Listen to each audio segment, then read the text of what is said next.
Hi students, चलिए अब अगला टॉपिक, अगला रिएक्शन देखते हैं, विस्थापन या प्रतिस्थापन अपक्रिया। विस्थापन या प्रतिस्थापन, देखिए इसके नाम में ये जितने रिएक्शन हैं नाम से ही यदि अर्थ निकालेंगे तो आसानी समझ में आएगा। देखिए विस्थापन या प्रतिस्थापन अपक्रिया वे अपक्रियाएं जिसमें अधिक क्रियाशील तत्व कम क्रियाशील तत्व को विस्थापित करके उसका स्थान ग्रहण कर लेता है, मतलब उसको हटा करके वहां स्वयं जुड़ जाता। कौन? जो ज्यादा सक्रिय होता है वो हटा करके किसको?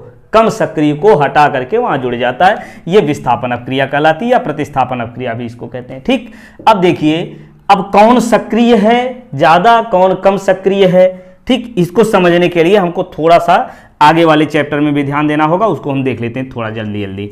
जैसे कोई धातु लिया जाए, किसी धातु के जलीय विलयन में जब किसी धातु की क्षण को डुबोते हैं तो उसमें जो विभव उत्पन्न होता है वो इलेक्ट्रोड विभव होता है।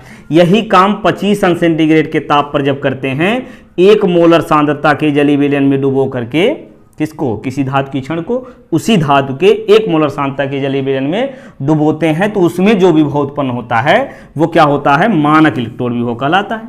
तो अब अलग अलग धातुओं का जब मानक इलेक्ट्रोड विभव हम निकालेंगे तो अलग अलग मिलेगा। तो किसी का मानक इलेक्ट्रोड विभव ज्यादा होगा, किसी का कम होगा।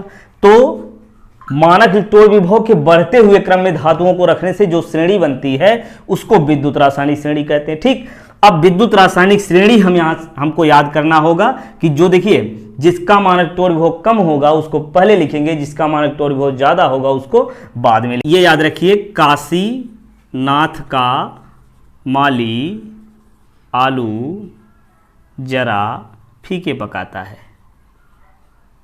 जरा फीके फीके या फीक पकाता है, ये याद रखिए। क्या है? काशीनाथ का माली आलू जरा फीके पकाता है। देखिए potassium, sodium, calcium, magnesium, aluminium, zinc, ferrous और लेड हो गया। इसके बाद आता है हाइड्रोजन। इसके बाद क्या आता है? हाइड्रोजन। अब हाइड्रोजन के नीचे होगा, इसको हाइड्रोजन से नीचे जो होगा उसका मान तो हाइड्रोजन ज़्यादा होगा, तो उसको लिखेंगे ऐसे, याद रखेंगे, copper, mercury, silver, platinum, gold. क्या? Copper, mercury, silver, platinum, gold. ऐसे 2-3 बार कर लीजिए, याद हो जाएगा। क्या? Copper, mercury, silver, platinum, gold, ये हो गया। अब देखिए मानक इलेक्ट्रोड विभव का बढ़ता हुआ क्रम है ये, तो जो पहले होगा उसका मानक इलेक्ट्रोड विभव कम होगा और जो बाद में होगा उसका मानक इलेक्ट्रोड विभव ज्यादा होगा। तो जिसका मानक इलेक्ट्रोड विभव ज्यादा होता है उसकी सक्रियता कम होती है। इसका मतलब सबसे ज्यादा मानक इलेक्ट्रोड विभव किसका है? Au का, तो इसकी सक्रियता सबसे कम होगी। और ये पोटेशियम जो है इसका मानक इलेक्ट्रोड विभव कम है। क्यों कम है? क्योंकि ये पहले है, जो पहले होगा उसका मानक इलेक्ट्रोड विभव कम होगा, तो ये सक्रियता इसकी ज्यादा होगी। अब यहाँ देखिए, अभी हमने बताया जो अधिक सक्रिय होता है कम सक्रिय को विस्थापित कर देता है, विस्थापित करके उसका स्थान ग्रहण कर लेता है। अब ये श्रेणी नोट करके आप याद कर लीजिए। अब देखिए यहाँ क्या है, FeCuSO4 से अपक्रिया। अब इसमें देखेंगे कि Fe और Cu में कौन ज़्यादा सक्रिय है। तो देखिए copper, mercury, silver, platinum, gold हमने बताया ना, तो Fe काफ़ी पहले है तो मानक इलेक्ट्रोड विभव Fe का कम होगा, Cu का ज़्यादा होगा। तो मानक इलेक्ट्रोड विभव Fe का कम है तो ये ज़्यादा सक्रिय है। अगर ज़्यादा सक्रिय है यानी अधिक क्रियाशील है तो Cu को हटा करके ये जुड़ जाएगा। तो देखिए Fe पर भी 2+ होता है और यहाँ Cu पर भी 2+ है। ठीक, तो क्या होगा? यहाँ बन जाएगा FeSO4 + Cu। देखिए विस्थापित करके उसका स्थान ग्रहण कर लिया। वही बात यहाँ भी होगी, Zn पर भी 2+ कर लीजिए, यहाँ भी 2+ है, उसी प्रकार से विस्थापित कर देगा। Zn देखिए जिंक भी कापर से पहले है, जिंक भी कापर से पहले तो मानक इलेक्ट्रोड विभव कम, सक्रियता ज़्यादा होगी, तो बन जाएगा ZnSO4 + Cu।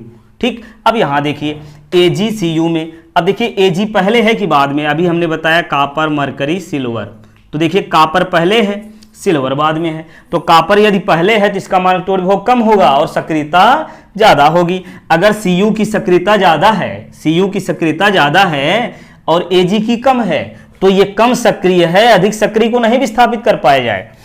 अगर नहीं विस्थापित कर पाएगा तो ये अपक्रिया नहीं होगी, ये अपक्रिया नहीं हो सकती है। तो यहां हम लिखेंगे नो रिएक्शन, यहां कोई अपक्रिया नहीं होगी। ठीक, चलिए ये तो हो गया एकल विस्थापन, मतलब अधिक क्रियाशील कम क्रियाशील को विस्थापित करके उसका स्थान ग्रहण कर लेता है। अब देखते हैं द्विविस्थापन अपक्रिया। द्विविस्थापन अपक्रिया में क्या होता है कि ये परमाणु समूह जो है ये क्या करते हैं, एक दूसरे को परस्पर विस्थापित कर देते हैं। कैसे करेंगे देखिए, सोडियम SO4 से जुड़ा है, यहाँ BaCl2 से जुड़ा है, ये एक दूसरे को विस्थापित कर देगा। कैसे? यहाँ से Ba जो है SO4 से जुड़ जाएगा और NaCl से। कैसे? Ba पर चूंकि 2+ है SO4 बना लिया, BaSO4, और NaCl से NaCl हो गया, 2 लगा दिए, 2NaCl। अब यहाँ से AgNO3 होता है, सिल्वर नाइट्रेट, तो इसमें क्या होगा, सिल्वर जो है देखिए सिल्वर Cl से और KNO3 से, यह बन जाएगा KNO3 और AgCl।